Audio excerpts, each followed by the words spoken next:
كان فاكر إنه خلص الموضوع، إنه سحق جين. لكن فجأة من بين الغبار اللي بيطلع ومن بين شظايا الصخور ظهر جين مون بيقرب من دراعه. خرج من الهجمة دي بأقل الأضرار الممكنة. الزعيم وقف مصعوق، مش مصدق اللي بيشوفه. الواد الصغير ده إزاي؟ لكن جين مون ما ادالوش أي فرصة ياخد نفسه. رفع زهرة الجليد وصرخ: نصل النهاية المظللة، أمطار الدمار. وفي لحظة خاطفة انهالت الضربات. حطم جين الدرع، حطم الحراشف الذهبية الأسطورية بإيديه. تناثرت الحراشف في الهواء زي الذهب المتكسر، تناثرت في الأرجاء وكأن السماء بتمطر ذهب محطم. الزعيم جوتشون وو وقف هناك مذهول، عاجز عن الفهم. الدهشة علت ملامحه من قوة الواد الصغير ده اللي كان فاكره في يوم مجرد طفل هيموت في الآخر. وفي لحظة صمته دي، بينما الغبار لسه بيلف المكان، بدأت ذكريات الماضي وأيام الشمال تتسرب لعقل الزعيم جورج يونو. افتكر الأسوار دي أسوار الطائفة السماوية الشمالية، ومعاها افتكر شخص ما قدرش في يوم يتجاوزه. افتكر الجدار الشمالي الشامخ. قال الزعيم في نفسه، زعيم الجيل الرابع للطائفة، الزعيم جين كوان هو. افتكروا بمرارة، الراجل ده كان قادر يتفوق عليا في قتال القبضات، رغم إني أنا جوش يومبو كرست كل حياتي لفنون القبضة. قال الزعيم جواه بين الحقد والإعجاب، أنا احترمته وحسدته في نفس الوقت. افتكر كل اللحظات دي، افتكر كل لحظة من لحظات الهزيمة، افتكر إزاي كان بيقع مرة ورا مرة. وكان الزعيم جين كوان كأن عنده تعاليم سرية مختفية، تعاليم ما قدرش تشيومبو حتى يعرفها. افتكر اللحظات دي، افتكر إزاي وقع على الأرض متهالك محطم، وإزاي رفع راسه بعناده وقال بكل صوته، يا زعيم الطائفة، أنا محتاج تعليم زيادة.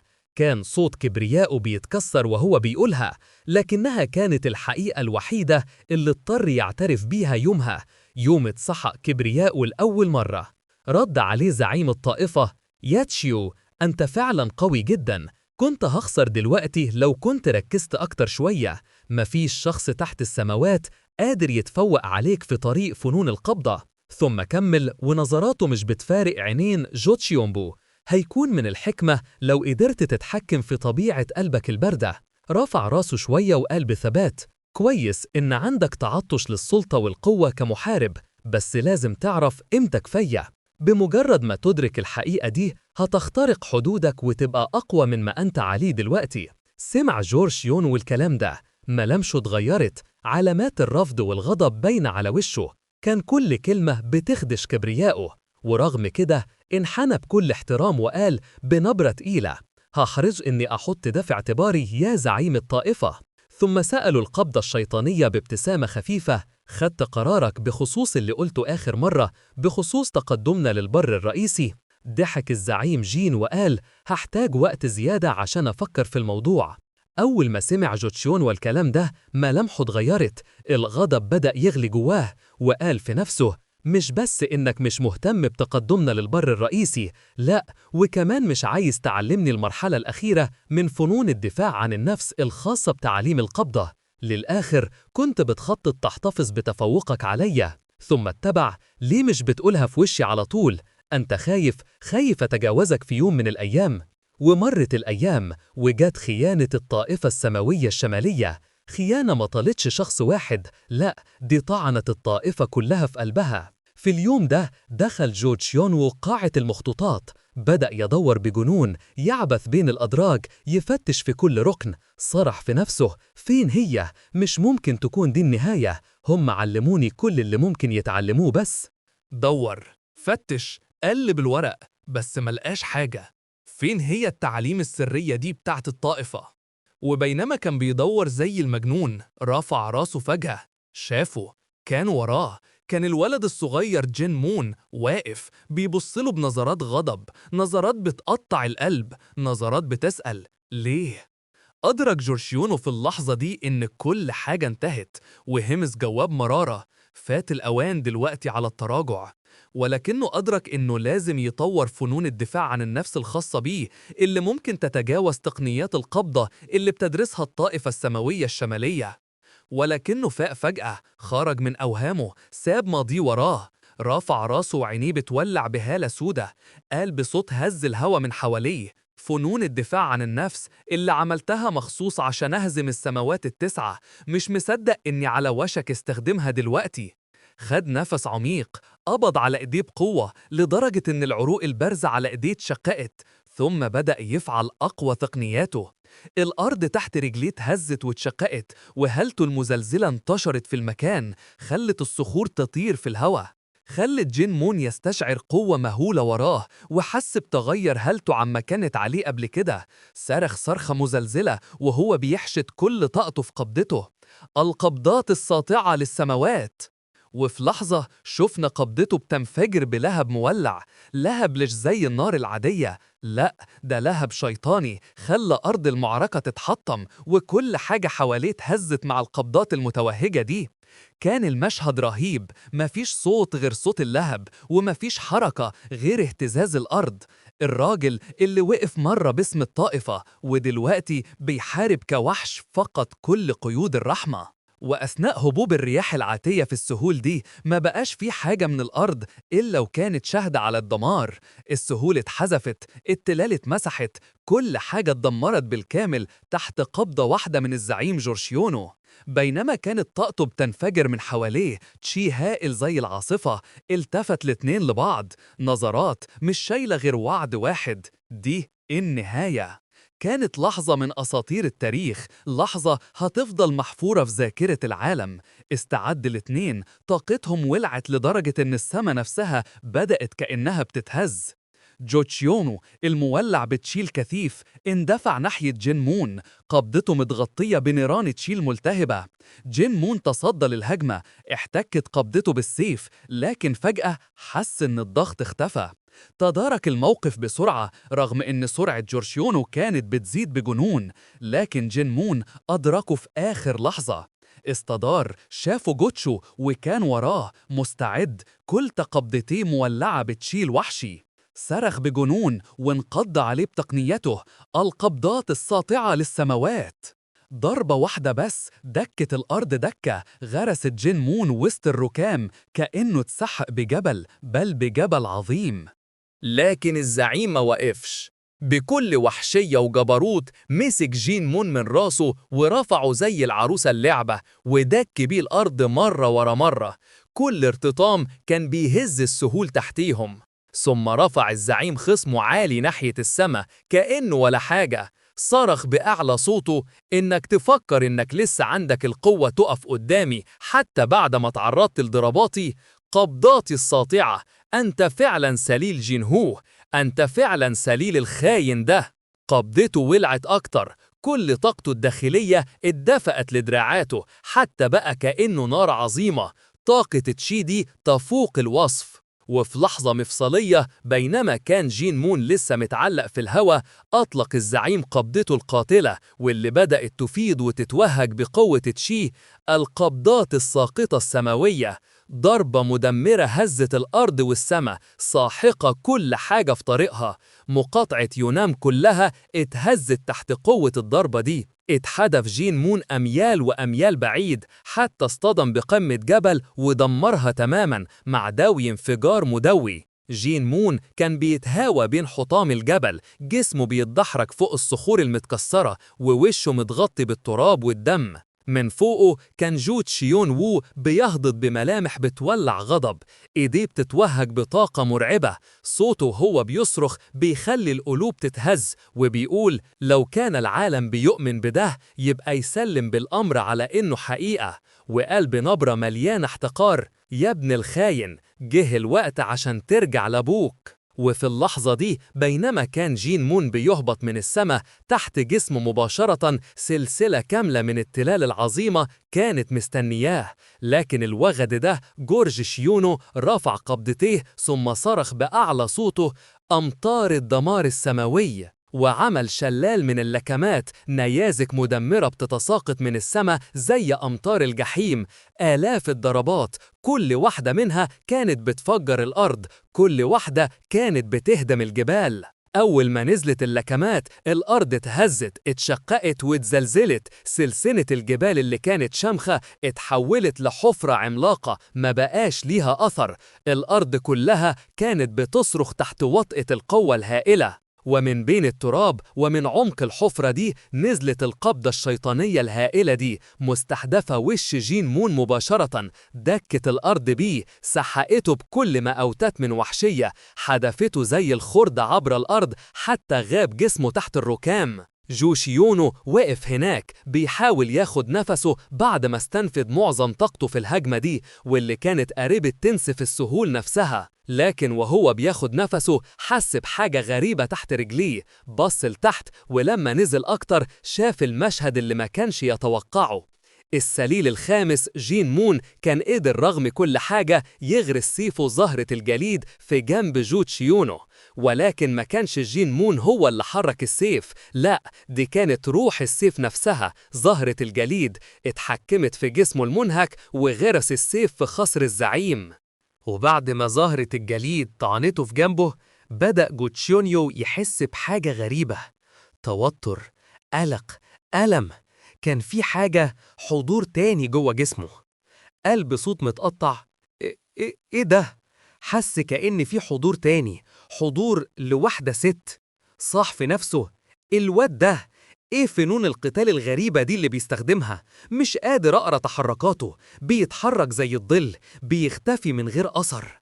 ومن بين الركام قام جين مون، دمه مغطي وشه، عينيه مليانة غضب وعزيمة. قال بصوت واطي: لولا زهرة الجليد كنت فقدت الوعي دلوقتي. أما الزعيم فقد اتراجع لورا بيحاول جسمي، لكن كلماته طلعت متقطعة ضعيفة. جين مون مدلوش فرصة، بخطوات سريعة انقض عليه وضرب زهرة الجليد اللي متثبت في جنب الزعيم بقوة، فغرسه أعمق حتى اخترق جسمه أكتر. الزعيم صرخ، الغضب والخوف باينين على وشه، لكن جين موقفش، ثبت رجليه على السيف وانقض فوق وش الزعيم وبدأ يسدد عليه ضربات كتير، ضربة تانية، ثم التالتة، ثم الرابعة، مرات ورا بعض متعدش. الزعيم عاجز عن الحركة. ليه؟ لأن زهرة الجليد قيدته، جمدت جسمه بالكامل، حرمت أطرافه من إنها تفلت. ومع استمرار جين في ضربه من غير رحمة، حاول جوتشيونيو بكل قوته إنه يحرر نفسه. قبض على دراعاته، حاول يكسر قيود زهرة الجليد، لكن جين لاحظ ده فقفز لورا بسرعة قبل ما الزعيم يكسر قيوده، متفادٍ ضربة مدوية كانت هتسحقه. أول ما الزعيم اتحرر، قبض على راسه اللي بتوجعه من الضرب، وبالإيد التانية مسك مكان الطعنة في جنبه بيحاول يستعيد وعيه، لكن الدم كان بيتدفق من غير توقف. جين مون مستناش، اندفع عليه بسيفه زهرة الجليد مرة تانية، شاف الزعيم الهجمة وسدد لكمة جبارة، لكن اتفاجئ. جين مون تفاداها ببراعة وانقض عليه من زاوية عمية، غرس السيف في فخذ الزعيم. وبعدها توالت الضربات، لكمات ورا بعض سددها جين لبطن الزعيم وصدره، ثم مسكه من هدومه وضربه بمرفق رجله مباشرة في مكان الطعنة الأولى. الزعيم بالعافية واقف، حاول الزعيم يرد بلكمة، لكن جين تصدى ليها بدراعه وسحب سيفه من الفخذ، ثم انقض بيه تاني ناحية دراع الزعيم مسببا إصابتها. غرس السيف في فخذه مرة تانية، ثم انتقل لدراعه وغرسه فيها من غير رحمة. في لحظة واحدة انقض جين بوابل تاني من اللكمات، سددها كلها ناحية صدر وبطن الزعيم، حتى بقى جوتشيونيو بيسبق دم مع كل نفس بياخده. صرخ القبضة الشيطانية بغضب هستيري: يا وغد! وسدد لكمة أخيرا ناحية جين، لكن الأخير تفاداها بسهولة وسحب زهرة الجليد، وفي حركة مباغتة انقض على الزعيم من تحت، استهدف راسه مباشرة. احتد الصراع بين الاتنين، تبادلوا الضربات بضراوة، لكن في النهاية استغل جين ثغرة صغيرة، ثغرة قاتلة، وغرس سيفه في جنب صدر الزعيم اليمين. جوتشيوفو ارتجف، عينيه كانت مليانة ذهول، ما فهمش ازاي الواد الصغير ده يلحق بيه إصابات زي دي، إنه يسحقه بالطريقة دي. اتراجع الاتنين عن بعض، كل واحد فيهم بينهج، كل واحد فيهم بينزف. لكن جين مون كانت عينيه لسه بتنبض، لسه بتصرخ بإن النهاردة هيكون آخر أيامك يا خاين. وعند القبضة الشيطانية، عند زعيم طائفة القبضات المحطمة، الراجل الوحش ده مدى التعب باين واضح على ملامحه، ورجليه بترتعش، ما بقتش قادرة تشيل جسمه التقيل.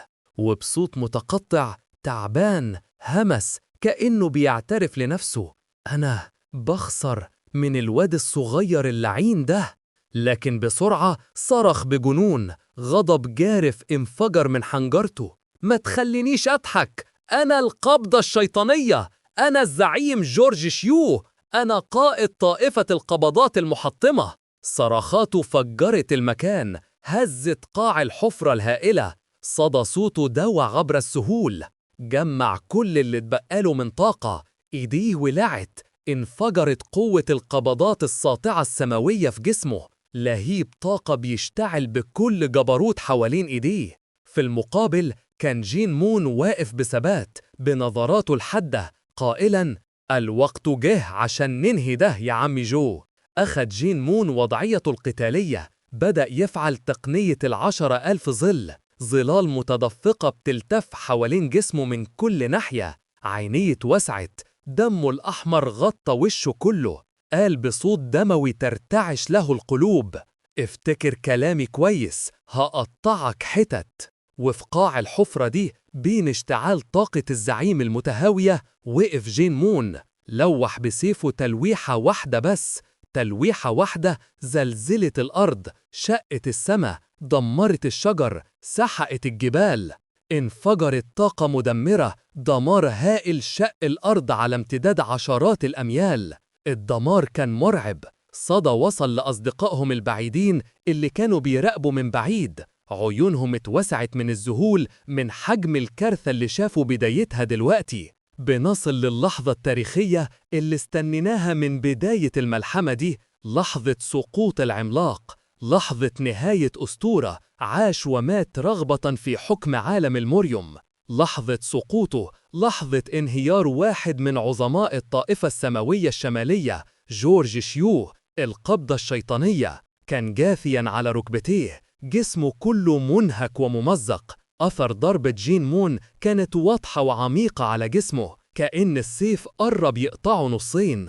وبصوت متقطع مليان ألم وخذلان سأل الزعيم: بس فين اتعلمت النوع ده من فنون استعمال السيف؟ جين مون واقف قدامه، وسيفه زهرة الجليد محطوط على رقبة الوحش. بنظراته الحادة جاوبه من غير تردد: الطائفة السماوية الشمالية. ضحك جورشيونو ضحكة متقطعة بالعافية بتخرج من شفايفه، ضحكة مرة مليانة خسارة ومرارة، قائلاً: فن سيف زي ده موجود في الطائفة السماوية الشمالية؟ شكل يون شيونو خد القشور بس وما خدش الثمار الحقيقية. عندها سألوا جين ببرود: ليه مستخدمتش التشي اللي اكتسبته من فنون الدم الشيطانية اللي استعملتها ضد الستات اللي دبحتهم قبل كده عند القرية؟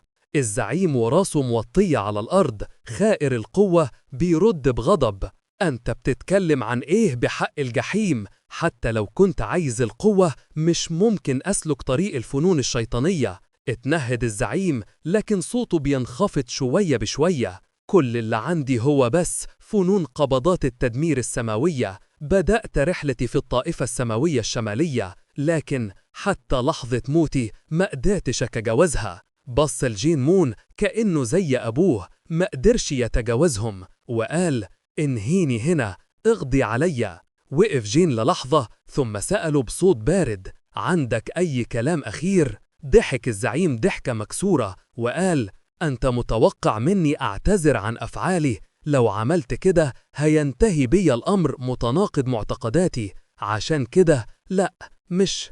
لكنه ما كملش كلامه الأخير. في اللحظة دي انتشر الدم في الهواء، تناثر فوق أطلال المعركة. وفي آخر لحظات القبضة الشيطانية، الراجل اللي كان واحد من ركائز الطائفة السماوية الشمالية، راجل كان حلمه يحكم عالم الموريوم كله، ارتخت أعصابه وانفكت صوابعه وسقطت إيده على الأرض تقيلة منذرة بنهاية عهد أسطورة. الشمس بدأت تغرب وروحه صعدت للسماء، ومن بين الدمار والخراب كان فيه شاهد صامت. تشونغ إن جامع المعلومات من رتبة السماء وقف بين الركام شاهداً على المعركة الدامية، على نهاية حقبة، على سقوط قبضة كانت بتسحق العالم. كده انتهت أسطورة القبضة الشيطانية. وفي مكان تاني قريب من غمض سيف جين مون كانت البعثة بتتلمم نفسها. الكل كان مرهق بينفض التراب عن جسمه، بيحاولوا يلموا جروحهم بعد المعركة الدامية ضد رجال طائفة القبضات المحطمة. القائد سونج اللي اتصاب بإصابات جسيمة كان قرب يفقد حياته لولا تدخل جين في آخر لحظة.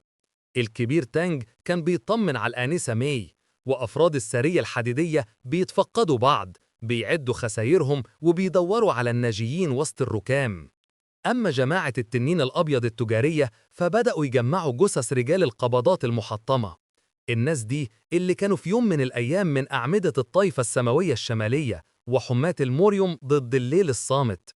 وفي اللحظات التقيلة دي وقف السيد هوانج بيحاول يسيطر على مشاعره المتلخبطة. الرجالة دول اللي بيسحبهم دلوقتي عشان يدفنوهم كانوا في يوم من الأيام أبطال، رموز للعزة والقوة، ودلوقتي بقوا مجرد جثث هامدة. كانوا رجالة بيقفوا معاه في نفس الخندق، رجالة للطائفة السماوية الشمالية، ولكن كل ده مش مهم دلوقتي. أما النصر فكان بفضل راجل واحد بس، الباحث ذو الثلاث عقول، بفضل تكتيكاته، بفضل توجيهاته البارعة وسط صراع المعركة. كان بيكلم نفسه وهو بيتنهد: كنت بجهز نفسي عشان أرجع بهدوء لعالم الموريوم، لكن ما توقعتش تحصل الجلابة دي بالسرعة دي. وفي اللحظة دي انتبه الكل، انتبهوا للراجل اللي جاي قدامهم، الراجل اللي هيغير عالم الموريوم من اللحظة دي وطالع. كل العيون اتجهت ناحيته، جماعة التنين الأبيض التجارية، القائد سونج، الفتى مون، الكبير تانج، الآنسة مي، والسرية الحديدية كلها، وحتى السيد هوانج. الكل وقف مذهول، بالعافية قادرين ياخدوا نفسهم، عيونهم بتتوسع وهم بيشوفوا جين مون بيخطي بثبات، بيقرب منهم وبيجري وراه جثة القبضة الشيطانية، كأنها إعلان لنهاية عصر كامل.